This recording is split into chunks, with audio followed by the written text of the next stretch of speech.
గురువుగారు చాలామంది పురుషులకి విపరీతమైన లేడీస్ ఆకర్షణ ఉంటుంది ఒక పాయింట్.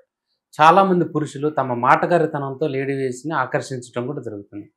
ఇప్పుడు 'మహేష్ బాబు' అవ్వచ్చు, 'ప్రభాస్' గారు అవ్వచ్చు. ఇలాంటి వాళ్ళకి లేడీ ఫ్యాన్ ఫాలోయింగ్ ఎక్కువుంది. ఏ గ్రహాల్లో, ఏ లగ్నాల్లో పుట్టిన వారికి ఈ లేడీస్ యొక్క ఫాలోయింగ్ అనేది ఎక్కువుంటుంది గురువుగారు? వాస్తవానికి ఆడవారనే కాదండి. కొంతమంది మగవారికి, కొంతమంది ఆడవారికి కూడా ఈ లక్షణాలు ఉంటాయి. హ్మ్. వీళ్ళని మాటకారితనంగా ఉన్నటువంటి వ్యక్తులుగా మనం కేటాయించాలి ఫస్ట్. ఓకే. అది కొంతమంది ఆడవాళ్ళు ఏంటంటే చలాకీగా మాట్లాడతారు. కొంతమంది మగవాళ్ళు చలాకీగా మాట్లాడతారు. కొంతమంది ఆడవారు మాటలకి మగవాడు పడిపోతాడు. ఇక్కడ మగవాడి మాటలకి ఆడవాళ్ళు పడిపోతారు. ఓకే. దీనికి ఏంటంటే జననయుక్తంలో చంద్రుడు, అంతర్ధంలో కుజుడు, వీరు ఎరువు యుక్తంతో గురుడు, వీరు ముగ్గురు వ్యవస్థని ఆధారపడి ఈ లక్షణాలు ఉంటాయి.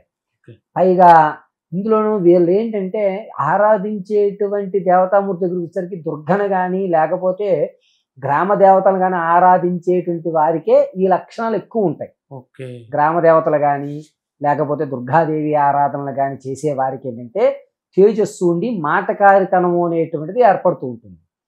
అందులోనూ చంద్రుడు ఉండడం వల్ల తెల్లగా పుట్టడము, తన యొక్క తేజస్సు ఉండడము, పెద్ద పెద్ద కళ్ళు ఉండడంతో ఎక్కువ మంది ఆకర్షయుక్తానికి లోనవుతూ ఉంటారు. ఓకే. కాబట్టి చంద్రుడు అదేవిధంగా గురుడు యొక్క వ్యవస్థలను బట్టి ఈ విధమైన ఫాలోయింగ్స్ ఉండడం అనేది జరుగుతుంటాయి.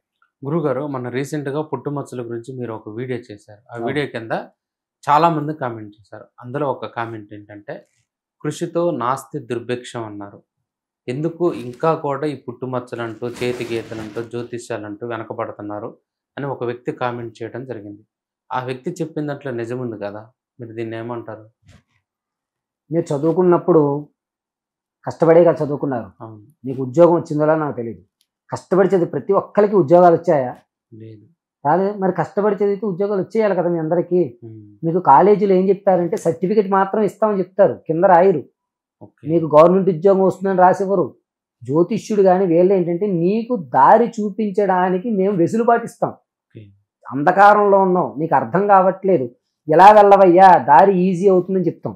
హైదరాబాద్ వెళ్ళాలి అంటే ఇటు వెళ్తే 30 కిలోమీటర్లు, ఇటు వెళ్తే 15 కిలోమీటర్లు. హ్మ్. 15 కిలోమీటర్లకు వెళ్ళు, ఓకే. మనకు కిలోమీటర్ తగ్గింది అంటే శ్రమ తగ్గుతుంది కదా అని చెప్పడానికి ఈ సిద్ధాంతాలు, శాస్త్రాలు అన్నీ ఉంటాయి. సరే, కృషితో నాసి దుర్భిక్షం కాదనేది లేదు. కానీ కృషి చెయ్యాలి అంటే ముందు నువ్వు నిలబడాలి. నువ్వు నిలబడాలి అంటే ఆరోగ్యం బాగుండాలి. ఆరోగ్యం బాగుండాలి అంటే పితృల అనుగ్రహం ఉండాలి. పితృ అనుగ్రహం ఉండాలంటే సూర్య కటాక్షం ఉండాలి. అందుకే సూర్యగ్రహానికి ఏం చెప్తారు? సూర్య అరిష్టేతు సంప్రాప్తే సూర్య పూజాంచకారే సూర్యధ్యానం ప్రవచ్చామి పితృపీడోపశాంతయే అంటే చనిపోయిన వాళ్ళు సూర్యకిరణాల రూపంలో ప్రవేశిస్తారని పిండతర్పణాలు చేసినప్పుడు ఏం చెప్తారు? పిండతర్పణాలు చేసినప్పుడు వసురూప, రుద్రరూప, ఆదిత్య రూప అని రూపాలు చెప్తారు. ఆదిత్య రూపం చెప్పారు కదా, ఇది లాస్ట్ రూపం. ఆదిత్యుడు అంటే సూర్యుడి కిరణాల నుంచి వచ్చేటువంటి వారు. కాబట్టి మీరు జాతకాలు కానీ ఇవి మేము దారి చూపించడం వరకు మాత్రమే ఉపయోగపడతాయి. దీంట్లో వెళితే మీకు త్వరగా వస్తుంది. ఇది ఒక ప్రామాణికమండి.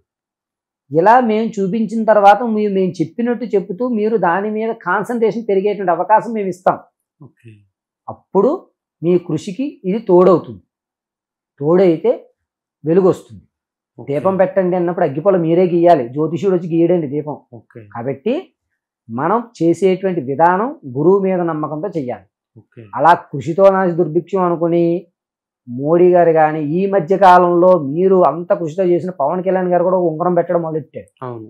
అదేవిధంగా చంద్రబాబు నాయుడు గారు కూడా ఉంగరం పెట్టారు. అవును. ఇదే విధంగా జగన్ గారు కూడా కొన్ని రోజులు ఉంగరం పెట్టారు. అవును. మరి వీళ్ళందరూ రాళ్ళు ఎందుకు పెట్టారు? గొప్పతనాలు ఎందుకు అయ్యాయి? ఒకవేళ కృషితో నాసి దుర్భిక్షం అయ్యి ఉంటే కనుక దేవాలయాలు కూడా అవసరం లేదుగా.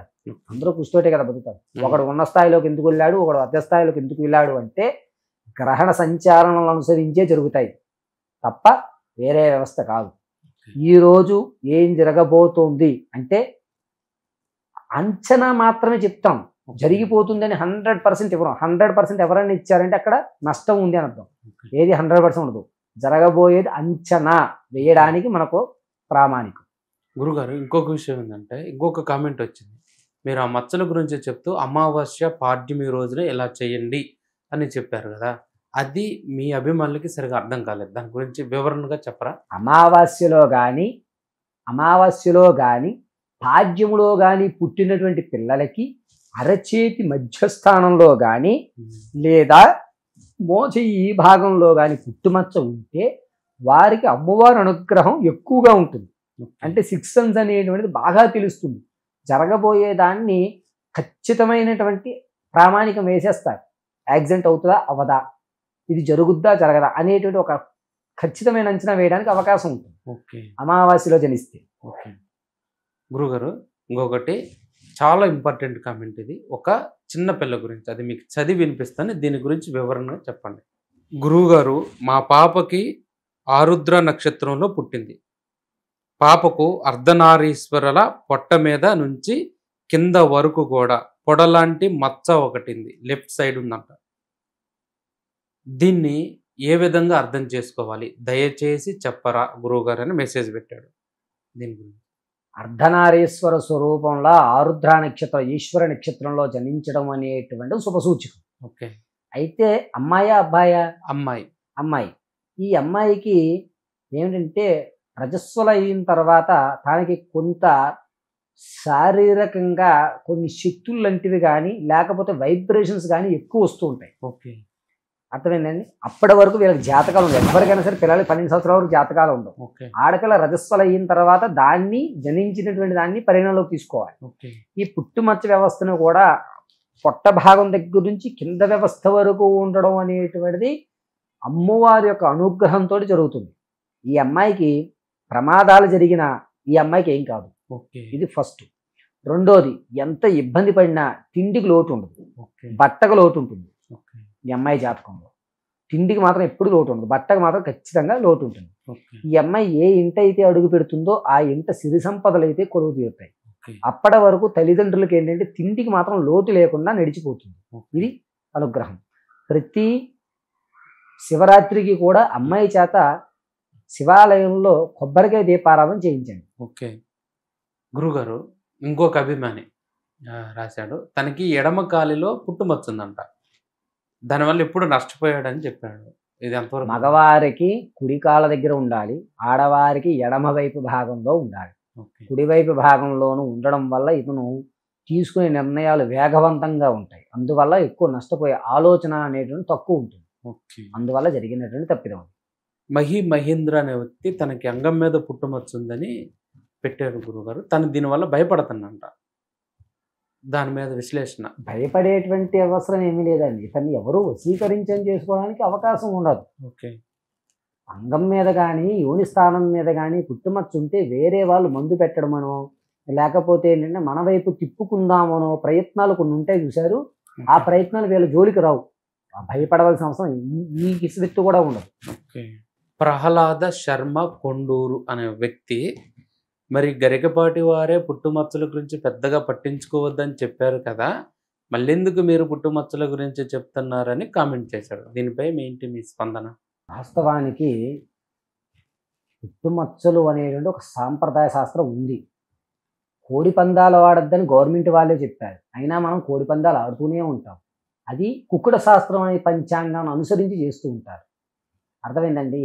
ఇది ఏమిటంటే కొంతమంది నమ్మకాలు కొన్ని విధాలుగా ఉంటాయి.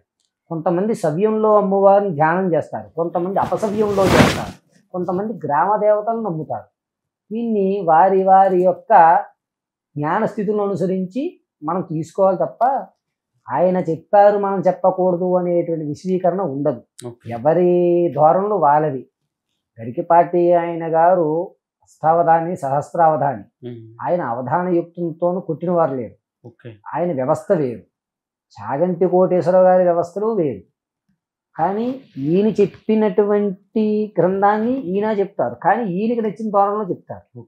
అదేంటండి చాగంటి గారు ఆ విధంగా చెప్తారు, గరికపాటి గారు మీరు ఈ విధంగా చెప్తున్నారు, ఉదాహరణగా తీసుకుంటున్నారని కాదు. ఉదాహరణ ఏం తీసుకున్నా 10 మందికి మంచి చెయ్యాలి, 10 మందికి జ్ఞానం తెలియజేయాలి అనేది ఈ యొక్క ఎపిసోడ్ ఉద్దేశం. ఎవరినో భయపెట్టాలని కదా, అయ్యా ఇలా ఉంటే ఇలా జరుగుతుంది కాబట్టి ఈ తప్పిదం తీసుకోండి అని మహేంద్ర గారికి మరీ తెలియజేయడం జరుగుతుంది. ఓకే గురుగారు, ఇంకొక లాస్ట్ టాపిక్ ఏంటంటే స్త్రీకి ఎటువైపు ఉంటే మంచి జరుగుతుంది, పురుషుడికి ఏ భాగంలో ఉంటే మంచి జరుగుతుంది అనేది చిన్న క్లారిటీ ఇవ్వరా? వచ్చిన కామెంట్లు ఎక్కువ ఇదే పర్సంటేజ్ అడగడం జరిగింది. వాస్తవానికి ఎడమవైపు భాగంలో పరమశివుడు పార్వతీదేవికి ఇవ్వడం వల్ల పెళ్లిలో కూడా పెళ్లి కొడుకు కుడివైపు పుట్టుమచ్చ పెడతారు, ఆడపిల్లకి ఎడమ వైపు ఓకే. దిష్టి చుక్కలు పెడతారు. ఉమ్. ఈ విధంగా ఎడమవైపు భాగం అంతా కూడా ఆడవారి యుక్తము, కుడివైపు భాగం అంతా కూడా మగవారి యుక్తానికి ఇస్తూ ఉంటుంది. ఓకే. ఎడమవైపు అత్యంత శక్తివంతంగా ఉంటుంది కుడివైపు కంటే. మీరు ఎప్పుడైనా సరే ఈ చేతిని ఎవరైనా ఇలా అని చూడండి, తక్కువ ఫోర్స్ ఉంటుంది. ఈ చేతిని చూడండి, ఎక్కువ ఫోర్స్ యూజ్ చేయాల్సి వస్తుంది. ఓకే. అదే లెఫ్ట్ హ్యాండర్కి రైట్ హ్యాండ్ ఎక్కువ ఫోర్స్ యూజ్ చేసి వస్తుంది. ఈ ఫోర్స్ అనేటువంటిది ఏంటంటే ఉద్రితత్వంతో కూడుకున్నది. అంటే సత్యభామ శ్రీకృష్ణుడు పడిపోయినట్టుగా నాటకమాడి అలా ఒరిగిన వెంటనే కోపేతులకు వెంటనే క్షణాల్లో కోపం వస్తుంది, ఆవేశపూరితం అవుతుంది. అందుకని ఇవన్నీ ఎడమ వైపు చాలా తక్కువ ఉంటాయి. కుడివైపు వ్యవస్థకి ఎడమ వైపు వ్యవస్థకి రెండింతలు ఉంటుంది. ఓకే. ఇది తేడా. చాలా చక్కగా చెప్పారు. పరమేశ్వరార్పణమస్తు.